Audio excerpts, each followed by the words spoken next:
we might look back on this time and it might not be seen as only the age of AI. We want to become first-class human beings, not second-class robots. Yes, we need the advancement of technology, but we can't neglect the role of leaders.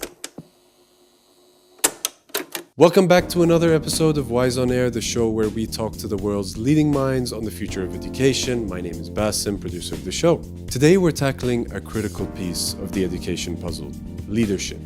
But research shows investment in school leadership has declined in the past 20 years, and seismic shifts in learning and many schools lack leadership to guide educators in our uncertain future. My guests on today's episode of Wise on Air want to transform education by transforming leadership. Dr. Asmaa Al-Fadala, Dominic Regester, and Anthony Mackay lead Wise All In, a network reimagining school leadership through research, training, and advocacy. Their goal? Modernize education to prepare learners for today's world. But change takes more than policy. We'll hear how their lived experiences fueled their drive for systematic change. From early role models to seeing inequities firsthand, their journeys show why leadership matters in the education spectrum. In our conversation, we discuss the challenges we face, why leadership is critical, and how they're building a community to transform education's future. Stay tuned as we explore their vision, insights, and why education transformation starts with leadership transformation.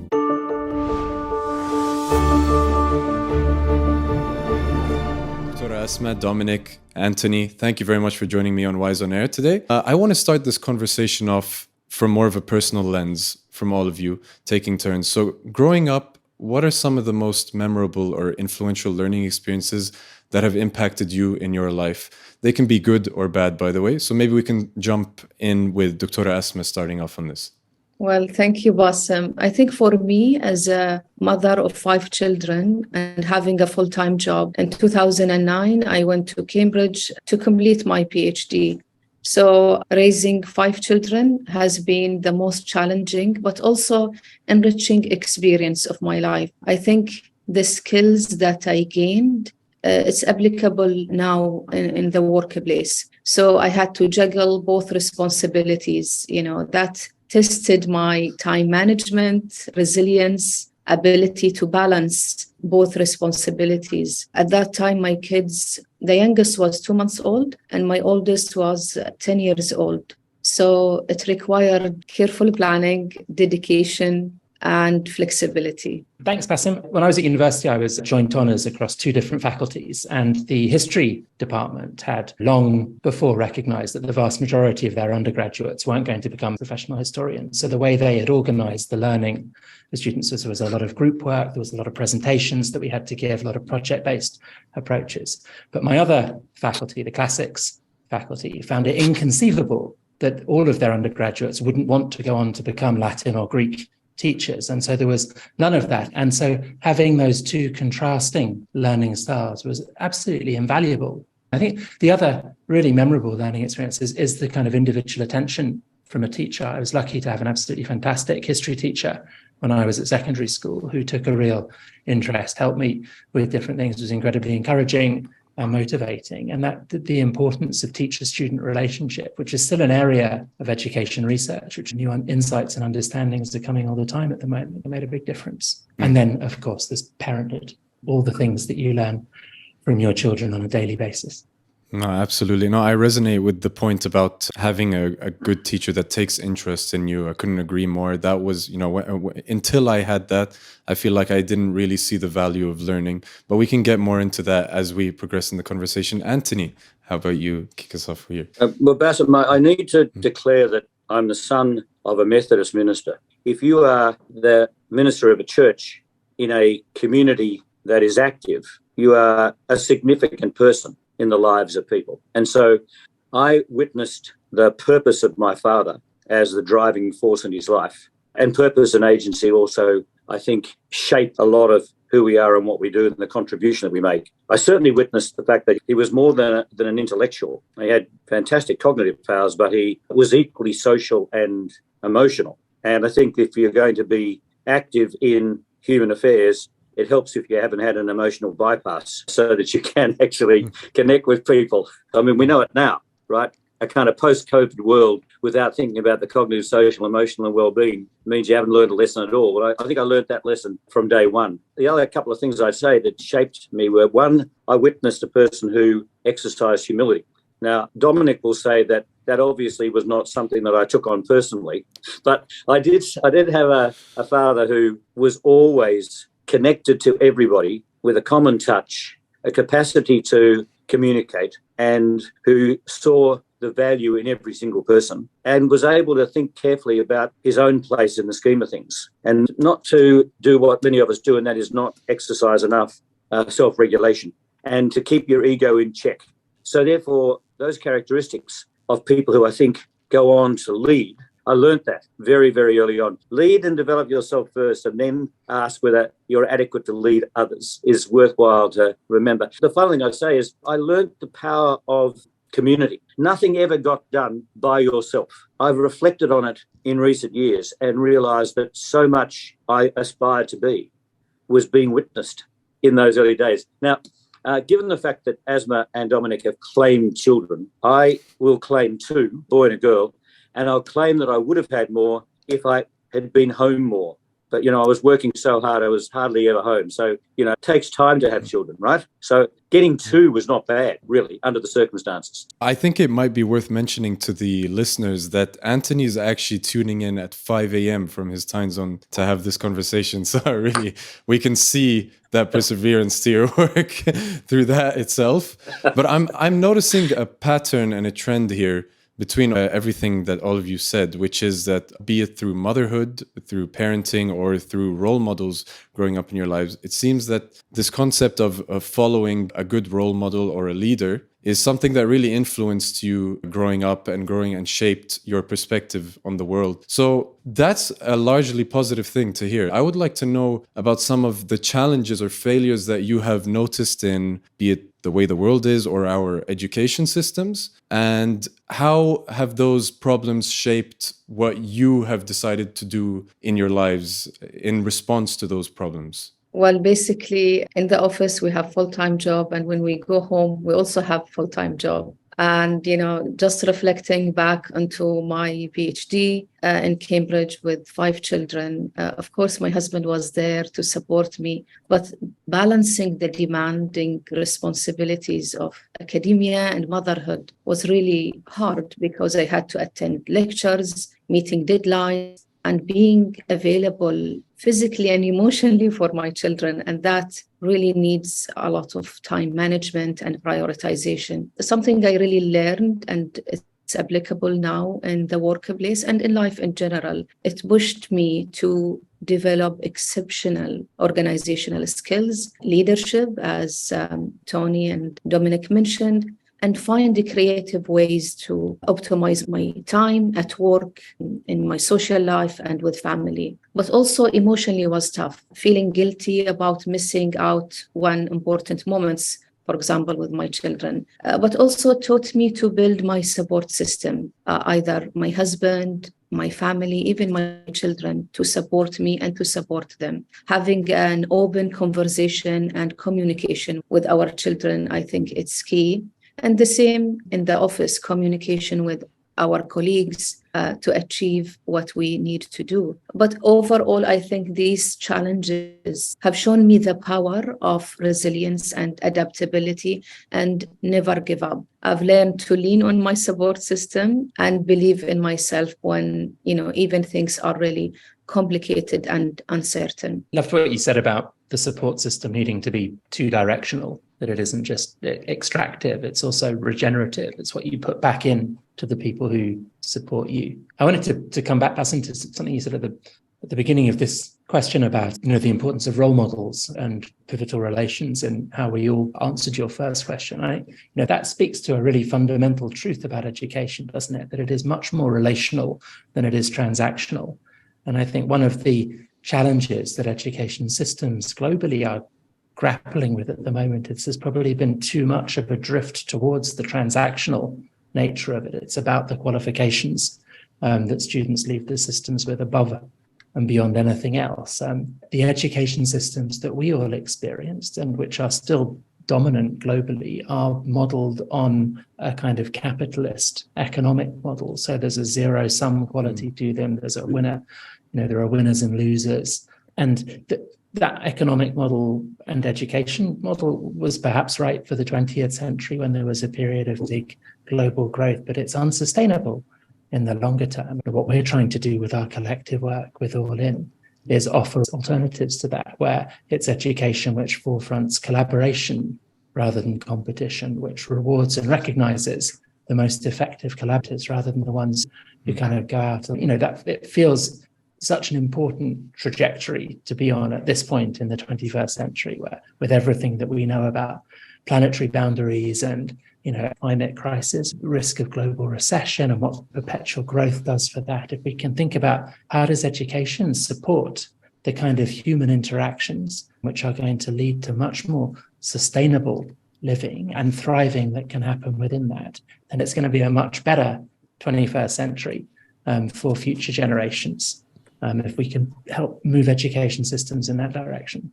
No, and I saw you nodding the entire time, Anthony. Yeah, well, I'm going to come back to your point about the challenges. So I think that first point is that I lived in an environment where we would move every 5 years. And so we'd be moving from places of disadvantage and vulnerability, of inequity and lack of justice and fairness. In other words, we would be in an environment where many people were challenged. Churches gather those people, and you see all walks of life and all conditions. But then you might move to another place which is privileged, and you witness a completely different slice of human nature. And it strikes me that having had multiple communities over a period of time in my early years, I took on that sort of sense of injustice that many people experienced, a lack of fairness, what we would now call the equity challenge. And I thought to myself, hey, this simply is not fair and we should do something about it. That's when inequity was less extreme than it is now. The second thing I quickly say is that in the 1970s, I went to do postgrad studies in London, and it was a time of huge radical thinking about the future of education. I decided not to go into the ministry. I studied theology for 2 years, and in the second year, where we were required to do the exegesis of Genesis, I thought this was not a good way to spend my life. So I conveyed that to my father, and he agreed with me. He said, I think it might be better if you do something different. So education became the passion, but it was the time of Ivan Illich and deschooling, of John Holt, right? This was actually liberating the oppressed. And I spent a couple of years deeply believing that we needed to change fundamentally the learning system that we had. We used the word transformation in the 1970s.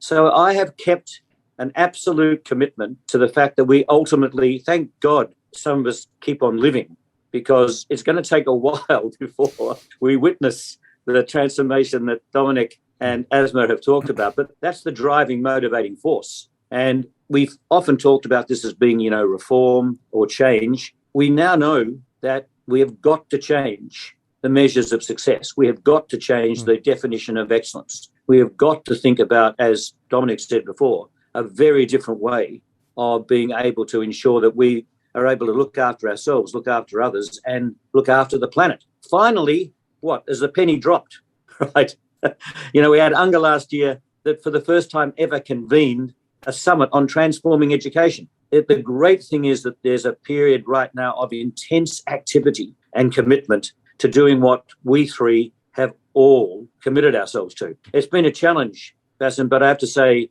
our time has come.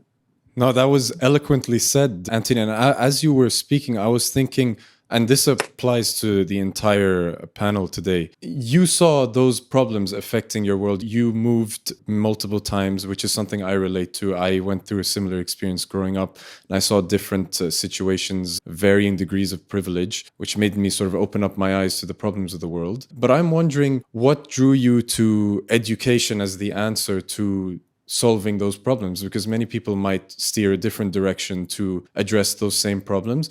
And I extend that question to everyone here today, because it seems like you were all nodding as Anthony was speaking. It seems like you would agree with many of the ideas he shared about transforming education. So it'd be great to know what actually brought you to think we need to fix education in order to solve these problems. Well, Basim, when I graduated from high school, I got a scholarship to study medicine.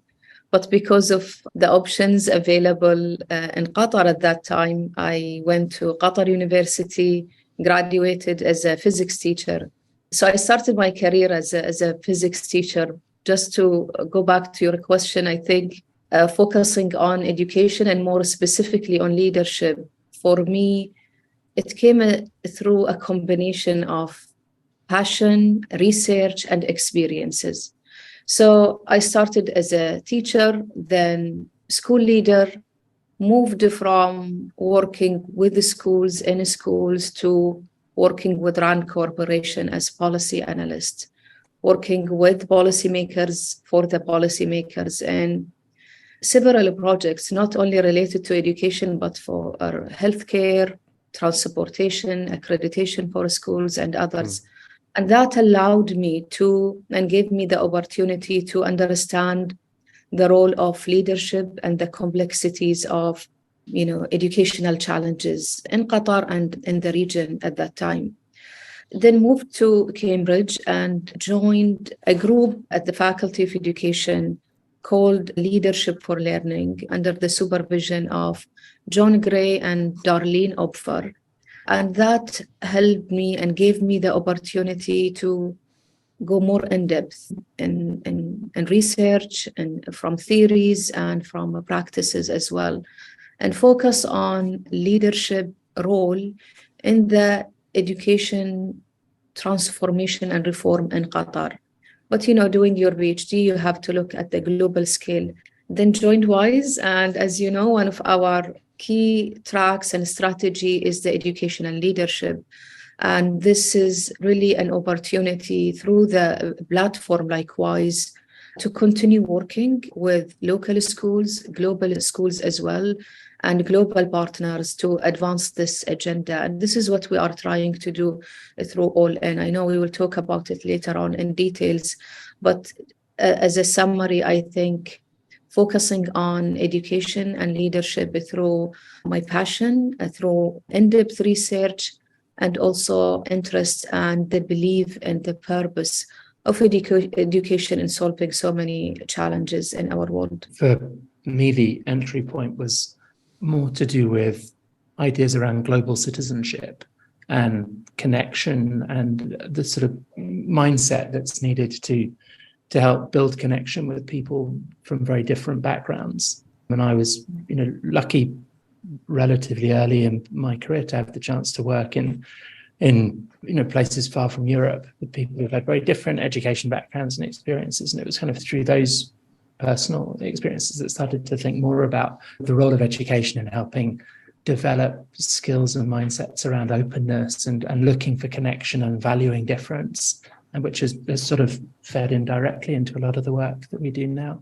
Growing up at a time when, because of affordability of air travel and also the kind of huge leaps forward in telecommunications and sort of Skype and email and all of those sorts of things in the beginning of this century, suddenly this idea of global connectedness became much more tangible and real. And then also, understanding the consequences of actions, of individual action in one part of the world, how they can resonate and echo in other parts of the world, and that this idea of global connectedness was going to be really important for individuals and societies to thrive and prosper in this century and understand their collective responsibilities. That is a really powerful point about the time that we have been operating. We've been able to be activists in this field at a local, national, international level, which I think is a real privilege. I mean, for me, I have to say, Bassem, I began as an economist and fast realised that it's a dismal science, and then embraced politics and realised that was a very, very messy business. And so education seemed to me to be a much more, how can I put it, life-enhancing activity. Now, obviously, in the end, education requires the political economy that will sustain and enable the kind of learning system that we want. But right now, it surprises me that people don't appreciate that the biggest game in town is learning. I think increasingly they are. But we as teachers always knew that it was the most important.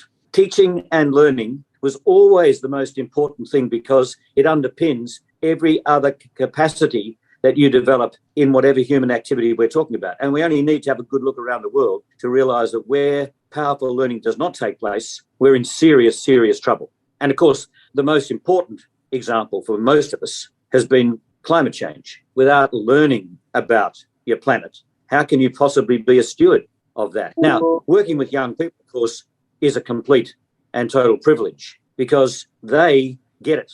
They get it at a very young age, by the way. And of course, they're becoming increasingly active in shaping what we would see as being the future of a sustainable planet. So it's the main game in town. And then, of course, to have the opportunity to work across policy and practice and research. They're different communities, but ultimately they've got to come together. That's what Wise All In does. It brings together those various elements together with, I might say, innovation and experimentation. You then get all of the ingredients that help you to redesign the learning system. And then you've got to do it, as Asmaa and Dominic have said, at multiple levels. Your capacity to be able to ensure that young people can grow and develop means that you've got to attend all of the other levels. And as both Asmaa and Dominic have said, this is global business. Ultimately, that's what it's going to take. Now, we're lucky that Wise All In gathers together people who are system leaders. But we don't mean system as only being at the centre or in a vertical sense, right? We mean ecosystems, which is the other language that we've been embracing now for a number of years, because this gives us the opportunity to think about all of the other players, the other stakeholders that can come together. In Dominic's point about cooperation and collaboration, if we think we can do this by ourselves, we will fail. There's a much bigger educator workforce than those who regard themselves as professional educators. And there's allied professionals who are completely crucial to this agenda. I've got a daughter who's a clinical psychologist who says that she's saving the world person by person. And I've got a son who's a social entrepreneur who says he's going to try and do it sooner because he'll do it group by group, country by country. It's an interesting conversation about what our theory of change is. Yes, we are absolutely committed to a theory of change which is fueled by learning. That's the thing that's going to get us through this most challenging of times. And by the way, as Asmaa said, the personal characteristics of flexibility, of being adaptive, right, of actually recognizing how you need to organize. That's our world. It's going to be more disruptive. It's going to require more adaptation and more flexibility and more community movement and organisation in order to make sure that we can achieve what we want to achieve here. So there's a lovely through line from who we are as people and the capacities we've got and what the capabilities are that you need as a leader, and then ultimately what you need to do at a system level. That's the Wise All In special sauce, right? That's what actually drives us. And we've figured out that if we do that together, we've got half a chance of making a very big difference. Just to kind of riff off what Tony was saying is the opportunity to be doing this kind of work now. We're very fortunate to be doing it now. I think if we were trying to do this kind of work in the 80s or the 90s, it would be a very different external environment. There's this idea around, how sort of Reagan and Thatcher economic models were focused very much on individualism, and that was a sort of dominant societal ethos, and that we're now moving back to a stronger sense of the importance of community and together and collaboration, and perhaps because it's a reaction against a number of decades of a focus on individualism, or perhaps because the scale of the planetary challenge that is going to impact on all of us is such that it needs a collective effort. There's a fantastic book by, I think her name is Marina Hertz, an academic in London, called The Lonely Century, about the kind of move away from individualism. And she has a fantastic statistic. Broadly speaking, it's kind of in the 50s and 60s, the dominant pronoun in pop music around the world was we, or a plural you. And then towards the end of the 70s and through the 80s and the 90s, I is the dominant pronoun. And this is true, I think, in English, in Chinese, in Turkish, and in German. And what we're just now beginning to see is more of a return to the we and the you rather than a focus on the individual. So to the extent that pop music lyrics are a barometer of wider societal change, I think that's an encouraging trend. So clearly, I'm getting a sense that the answer to address these problems in the world needs a collective effort. But working in a collective effort, especially when it entails policy, decision-making on a systematic level, is often quite a huge task, or sometimes even insurmountable. So I want to know what makes something like All In possible. Maybe, Dr. Asmaa, you can expand upon that. What brought the idea to make something like All In? And how did you convince so many people from around the world? How do you all work together to work towards this common goal in an age where individualism is, as you touched upon, Dominic, is often thriving over collective efforts?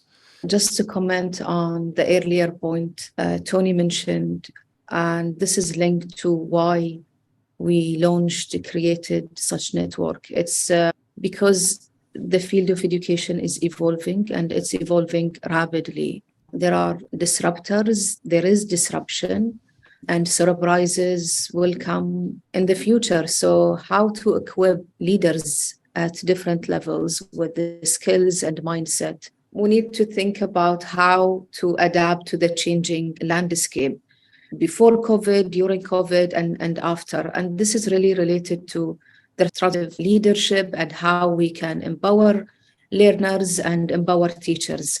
And also, I think a theme came earlier, building the collaborative networks. We don't want to compete. We need to collaborate around shared values and goals.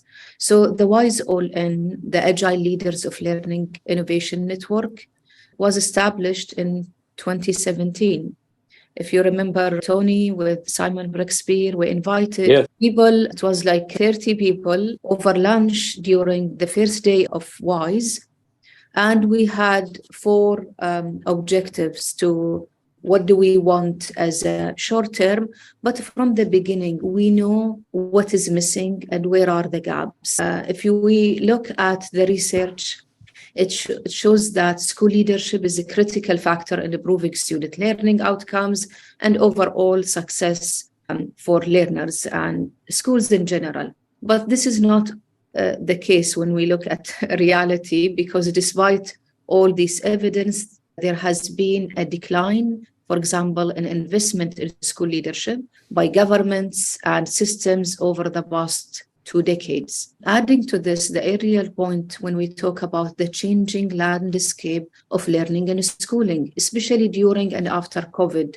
So lacking the necessary leadership to guide educators and learners in this uncertain world, this is what we are trying to focus on by building a community of educational leadership who are equipped with the knowledge and skills to support and advance this agenda. And I think having WISE as a global platform with our amazing community, but also emphasizing on the role of our partners, Dominic, Tony, and others. It's an effort that we all need to work on to improve what is missing and to advance this agenda. You know, after the first meeting in Doha in 2017, we had our first meeting in Accra in May 2018. And to be honest, I was worried that no one will come or we will not have enough people. And that was really successful. We had almost 35 people who joined, mainly from Africa, but we had people who are still with us from the beginning. They didn't miss any face-to-face meeting or online. Then we continued working, especially when we have WISE At. We organize one-day event before WISE At to bring the community together. But I think from COVID, we learned that we can continue our work online and continue our publications. Our first publication was the ebook, The Education Disrupted, Education Reimagined, that we launched in Anga. So I think with All In, we brought a community around a shared vision. It's not an easy task, especially when you think about the operation side. But I'm really proud of what we achieved. We have a lot to continue working on. We can't do it without, of course, collaboration. But we can think about it from a model or a framework perspective on how we can collaborate, how we bring people around shared vision and theory of change, theory of action that allow all of us to continue working. When we look back on this period of history, in amongst the trauma of the pandemic, if there is a kind of positive trend to emerge from this renewed emphasis on networks and collaboration and the need to work together and the role that technology can play in building social connectedness. So we had this weird period in human history that will hopefully never be repeated, where it was really important to be physically separate from as many different people as possible. But the social connectedness that Zoom and all the other platforms enabled was invaluable at that time. So I work at a relatively small NGO or think tank called Salzburg Global Seminar. We have really valued the opportunity to be part of the WISE All In network and the Education Disrupted, Education Reimagined series that we worked on back in 2020 was amazing. It's sort of the creativity that was coming out of the education sector at that time in responding to the very peculiar, specific set of COVID-related circumstances, but then that also went on to act as a catalyst for more radical thinking about, are we using the time that we get to spend with young people in education in the most useful way for their, for the lives that they will go on to lead in the 21st century. And I think that a lot of the work that happened in 2020 and 2021 fed into some of the global thinking around the need for transformation at this point in time. It was interesting that just recently I was asked to reflect on roles that we play as leaders. And I think, Bassem, the way in which you opened this up as being a leadership challenge, we've all exercised leadership, but the kind of leadership we're exercising now is of a different order. I would argue that when I began the work, I was leading with and through organizations as their representative. Yep. And then I thought, look, I need to become more entrepreneurial. Yep. We need to create new agencies and new organizations that concede something of the future that we want. And then I devoted myself to being a networker. Yeah. And then I realized, well, actually, that's not enough. You've got to be able to convene people and have legitimacy to bring people together. The lifeblood of an ecosystem is networks, the connectedness that Dominic has talked about. So I think we're in a space where, every time you have these conversations, the kind of C's that come out, the collaborative, the creative, the cooperative. There's a lot of contest over these ideas. But I think what has emerged is that we understand that the way in which you can advance a new agenda, particularly if it's a transformation agenda, and if you're trying to advance it as a leader, then you need to understand that you have to do the work differently because you're effectively enrolling an ecosystem of players. That is a very, very different game. It's the reason why the politics of education and the politics of so many areas are not adequate in its current form to get you the change. I'm not being critical of politicians. In fact, I admire politicians. It's the toughest game in town. But we need to actually support politicians to become braver and more courageous and believe that the public will follow them around powerful ideas. And saving the planet is not a small idea. It's not just a question about government. It's about governance at multiple levels and the cooperation that can take place across national boundaries. In fact, we have to engage with the new economy and actually support new politics. We want a society that's cohesive, right? Not one that's disintegrating and fracturing every day.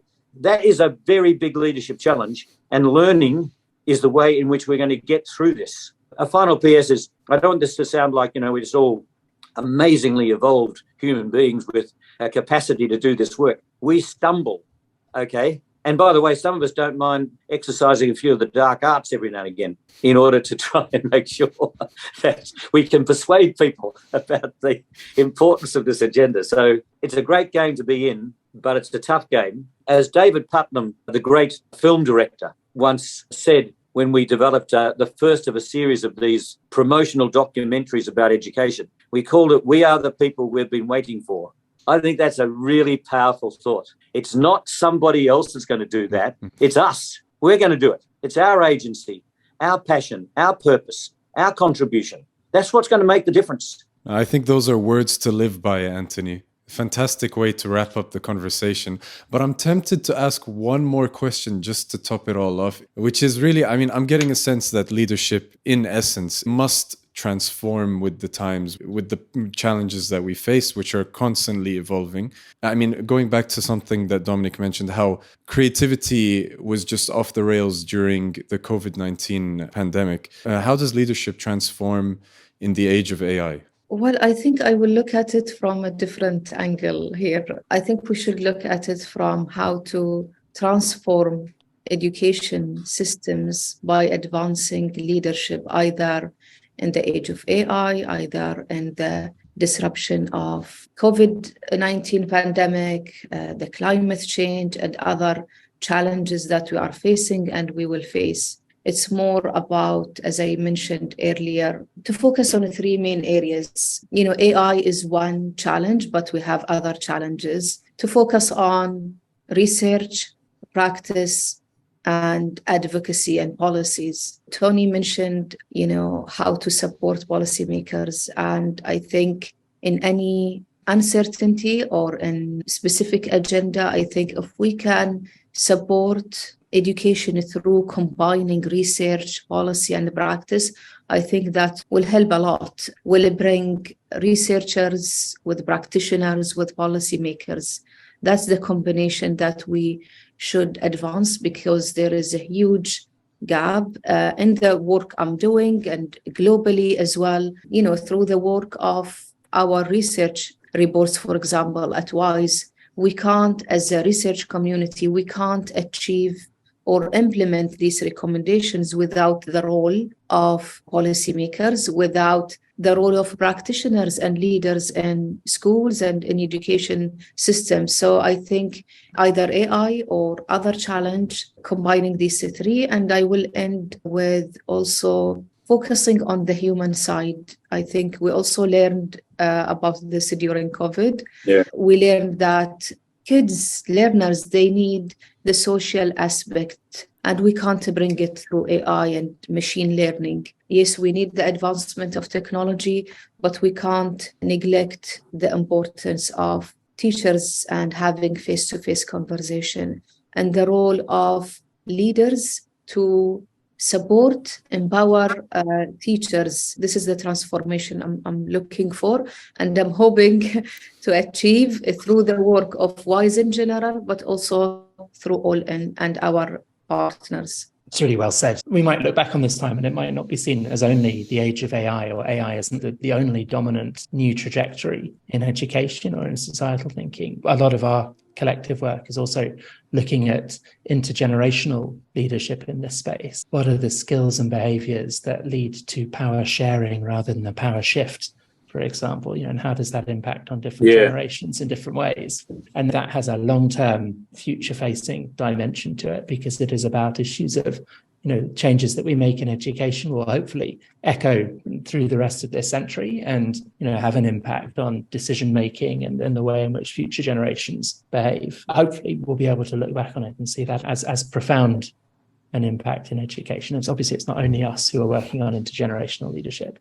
Specifically with AI, I think it is in many ways analogous to the kind of smartphone revolution, isn't it? That it suddenly gives you access as a leader or as a decision maker. It gives you access to infinitely vaster range of resources and knowledge and insight than was previously ever accessible. But then it's also really important about how you frame the questions that you're asking of AI in order to get useful insight rather than insights that might lead you in the wrong direction. I had a really great story from an academic friend who's at a university they'd had some issues with students using ChatGPT to plagiarize essays, and they'd all been caught using some of the plagiarism software. And what they then found had happened was that subsequent students were asking ChatGPT to write the essay for them, but were also asking it to include 2 or 3 basic factual errors that it wouldn't normally make to try and beat the plagiarism software. So the sort of sophistication around how you use it will evolve continually. And, it's incumbent upon anyone who aspires or is in a leadership position to be aware of the risks around that and how do you use it as a force for good, hopefully. Well, Bassem, this final question is the question. Leadership in an AI world, yeah? I mean, we're faced with human learning and machine learning. It would be highly desirable if we don't see them in competition. We want to become first-class human beings, not second-class robots.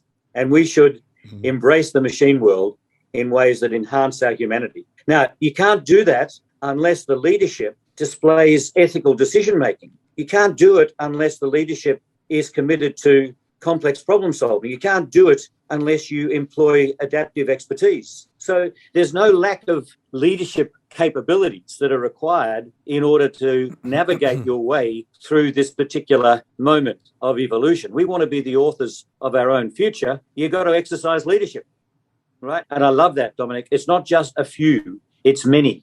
And it's not just one part of the demographic, it's all. It's not just about power shifts, it's about power sharing. That means you must be very clear about your purpose. Your purpose here is, as we have said, to look after ourselves, others, and the planet. That's a purpose for learning. And then you better do it for everybody, because if equity is not in the equation of leadership, we're in serious trouble.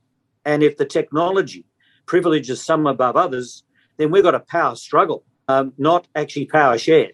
And if you don't keep on innovating and experimenting, then we won't get to a point where we can see how we can improve the conditions under which we are living. And by the way, again, to preach the gospel of ecosystem, don't try and do this through the old system. It won't work, right? And by the way, it would be helpful if a few more people were a bit more futures literate, because if you can't anticipate the future as a discipline, you're in serious trouble, because these things come at you with no warning. The leadership task, in the way that all of us have referred to the challenges, is the challenge, and it's a very different set of competencies and tasks that we need to undertake as leaders now in, as you say, an AI world, because that AI world has all of the dimensions that we've been talking about over the last hour, and this requires a different kind of leadership to be able to get us to a point where we really do feel that we can be human-centered and that we can actually create a world that's worth living in. That would be highly desirable. Fantastic way to wrap it up, as always. I could go on for another 2-3 hours on this podcast, to be honest with you all. I have a list of questions that I didn't even touch, maybe like another page or 2. So, I mean, this definitely needs to be an ongoing conversation. We can tackle this subject in the future from so many angles. But I think this was a fantastic introductory conversation into why transformational leadership is really the answer to solving the education system's problems in the future. So I thank you all for your wise words, and I hope to see you again on the show.